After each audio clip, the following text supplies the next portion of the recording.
Hello again, friends. This is Carol, here to bring you another story to end your night.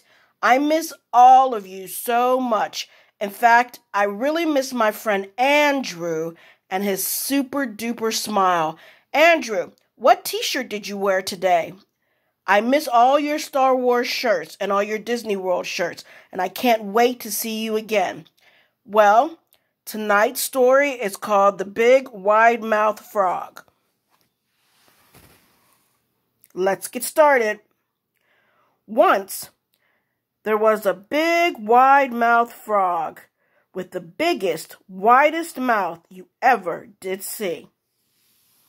And one day, that big, wide-mouthed frog hopped off to see the world. The first creature he met had big, thumping feet. "Hey you, big thumping feet! Who are you and what do you eat?" shouted the wide-mouthed frog. "I'm a kangaroo," said Kangaroo, "and I eat grass." "Well, I'm a big wide-mouthed frog," shouted the wide-mouthed frog, "and I eat flies."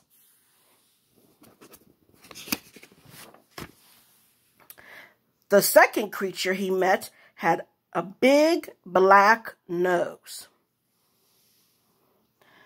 "Listen, Mr. Big Nose, who are you and what do you eat?" shouted the big wide-mouthed frog. "I'm a koala," said Koala, "and I eat leaves." "Well, I'm a big wide-mouthed frog," shouted the wide-mouthed frog, "and I eat flies."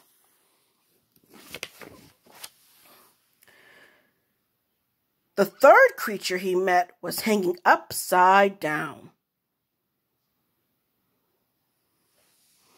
"Ho there, upside-down creature! Who are you and what do you eat?" shouted the wide-mouthed frog. "I'm a possum," said Possum, "and I eat blossoms."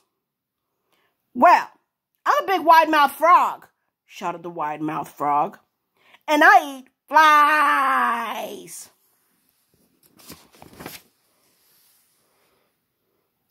The fourth creature he met had 3 long toes. "Look here, 3 long toes. Who are you and what do you eat?" shouted the wide-mouthed frog. "I'm an emu," said Emu, "and I eat grasshoppers." "Well, I'm a big wide-mouthed frog," shouted the wide-mouthed frog, "and I eat flies." Then the wide-mouthed frog met a creature stretched out on the riverbank like a knobbly brown log.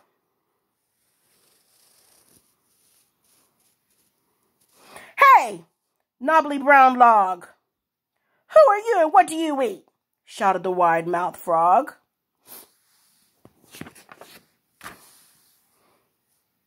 Knobby Brown Log opened her mouth in a slow, wide, lazy smile. "Good day to you too," she said. "I'm a crocodile, and I eat big, wide-mouthed frogs. Who are you, and what do you eat?"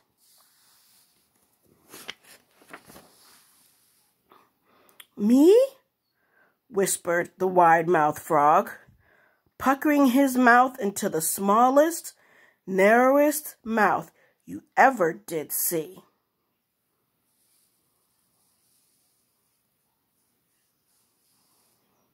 "I'm just a small, narrow-mouthed frog, and I'm off."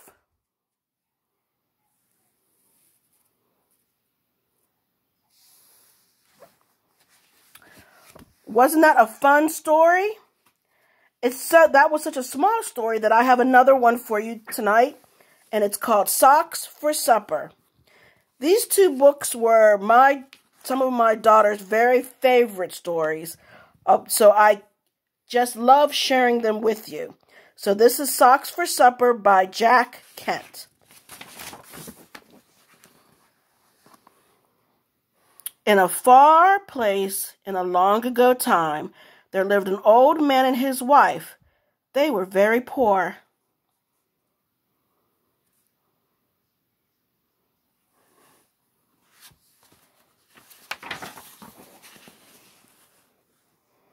All they had was a tumble-down house and a tiny turnip garden. One day he said to his wife, "One can get tired of eating turnips, nothing but turnips." Not far away there lived a couple who had a cow. The old man and his wife used to look at the cow and dream of milk and cheese. "Maybe they'll send us some," said the old man. "We don't have any money," his wife reminded him. "Perhaps we could trade them something for milk," said the old man. "Perhaps we could," his wife agreed, and they searched the house for something to trade. They looked and looked, but the only thing they could find that wasn't in pieces or tatters was a pair of socks. The old man took the socks and went to see the couple who had the cow. A little while later, he came back happy home again with a bucket of milk and a small cheese. "Oh, this is so good," said his wife. It wasn't long before they began to wish they had some more, but they didn't have any more socks to trade. "I will knit some," said the old woman. But she didn't have any yarn. So she unraveled part of the old man's sweater and knitted a pair of socks with that. They again traded the socks for milk and cheese. And they feasted as they did before. When it was all gone, the old woman knitted another pair of socks. And once more the old man traded them for milk and cheese. Yum! When that was gone, the old woman started knitting again.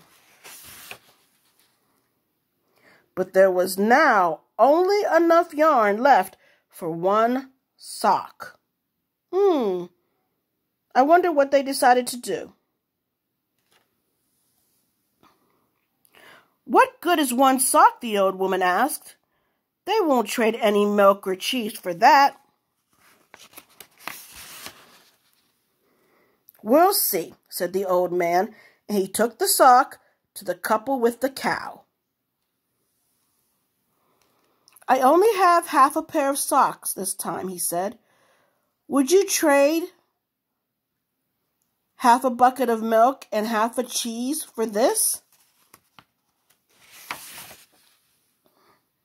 "Oh, no, that is not necessary," said the man.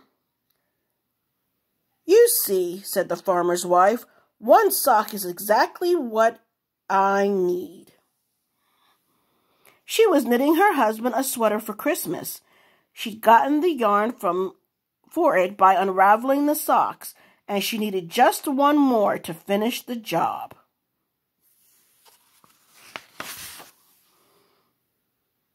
But the sweater didn't fit. So the wife gave it to the old man, for she had noticed he didn't have one. And it was just the right size. I hope everyone enjoyed those 2 stories, and stay tuned this Thursday at 8 o'clock for another story, and have a great night. Be safe and be blessed.